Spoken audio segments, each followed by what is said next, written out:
মহানবী সাল্লাল্লাহু আলাইহি ওয়াসাল্লাম ইরশাদ করেন, যে স্বামী তার স্ত্রীর নিকট গমন করে এবং শারীরিক মিলনের আগে 2 রাকাত নামাজ পড়ে নেয় ও রাসূল সাল্লাল্লাহু আলাইহি ওয়াসাল্লাম এর সুন্নত মতো স্ত্রীর সঙ্গে শারীরিক মিলন করে, তাদের প্রতিবার মিলনে একটি উট কুরবানি করার সওয়াব তাদের উভয়ের আমল নামায় লেখা হয়। বাইহাকি। যে স্বামী তার স্ত্রীকে কোরআনের ইলম শেখাবে এবং নিজেও শিখবে এবং সে অনুযায়ী আমল করবে, আল্লাহ পাক মৃত্যুর পর তাদেরকে জান্নাত দান করবেন।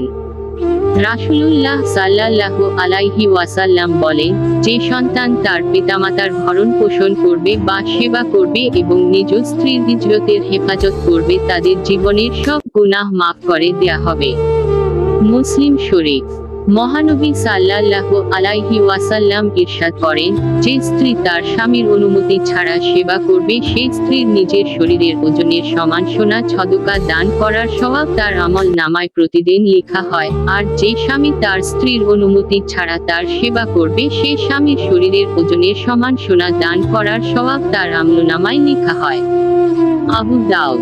মহানবী সাল্লাল্লাহু আলাইহি ওয়াসাল্লাম ইরশাদ করেন, যে স্বামী স্ত্রী উভয়ে একে অপরের দিকে তাকিয়ে মিষ্টি হাসি দিবে, তাদের প্রতিটা হাসিতে তাদের আমলনামায় 10টা করে নেকি দেয়া হয়। আবু দাউদ।